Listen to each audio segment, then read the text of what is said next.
So she's waiting for me to die.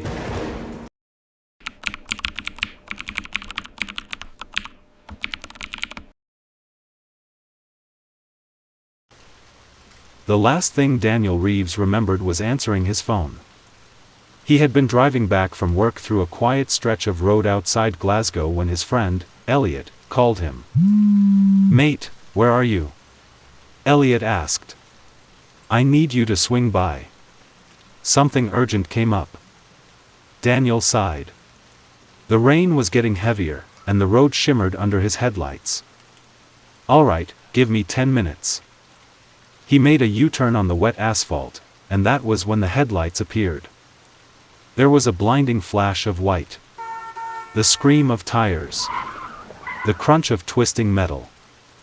Daniel felt something sharp slice across his shoulder, the world spinning upside down. The phone clattered against the dashboard. He thought he heard Elliot's faint voice shouting his name before everything went black. When Daniel opened his eyes again, the world was too bright. The first thing he noticed was the smell of antiseptic and something faintly metallic. A low beeping echoed from somewhere nearby. He tried to move, but pain shot through his ribs. His throat was dry, a tube was pressed into his nose. A nurse was checking the drip beside him. Her face was calm but tired. "You are awake," she said gently. "You have been unconscious for 2 days. You are very lucky, Mr. Reeves." His voice came out rough. "Where am I?" "St. Bridget's Hospital," she replied. "Inverness."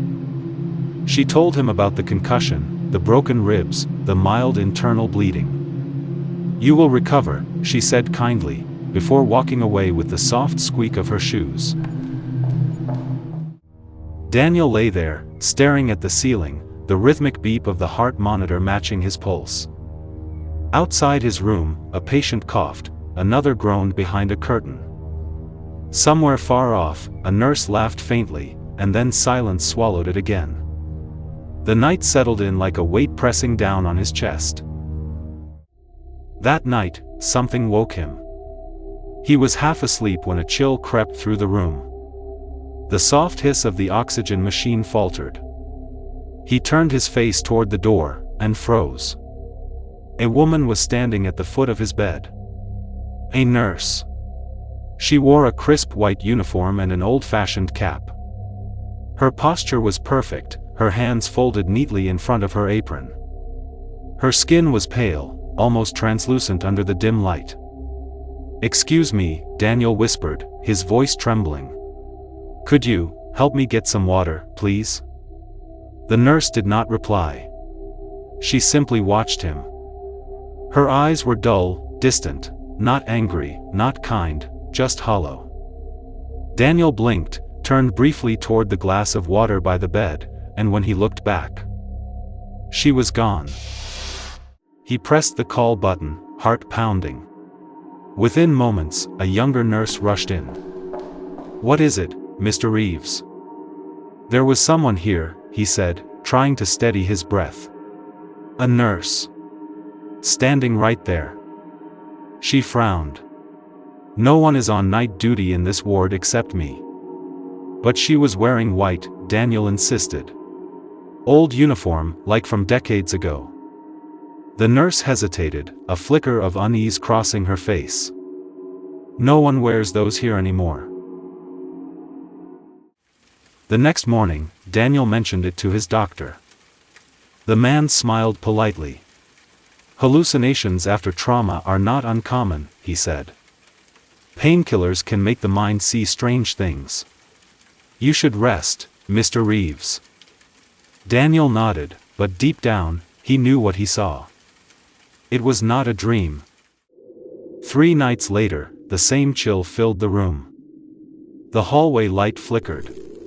The machines buzzed and then went quiet. He turned his head. She was there again. Closer this time. Her shadow stretched across the sheets. He could hear her breathing, shallow, uneven, like air slipping through water. "Who are you?" he whispered. The nurse tilted her head slowly, as if considering the question. Her lips parted, and a faint, rasping whisper drifted from her mouth. "Not long now."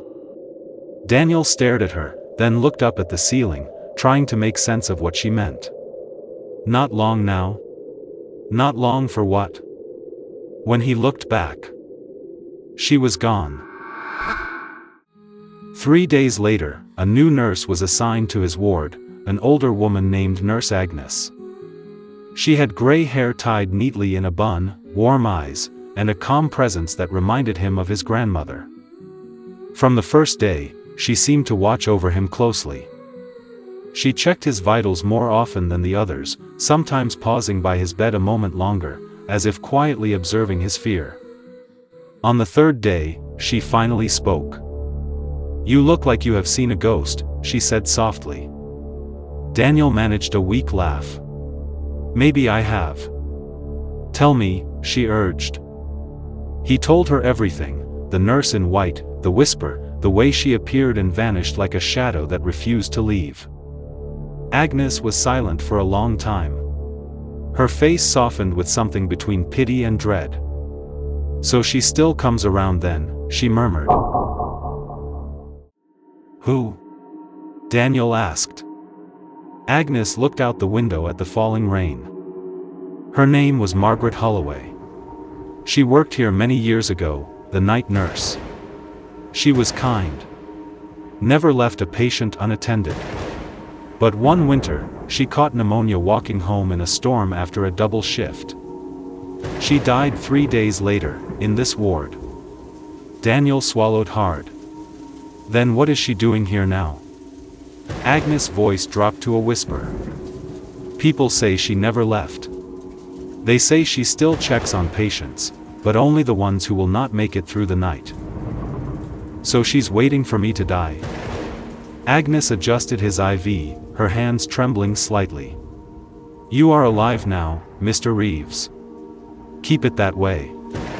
She started to walk away, but Daniel called after her. "Wait. You said she comes for those who die. I am still here." Agnes turned slowly.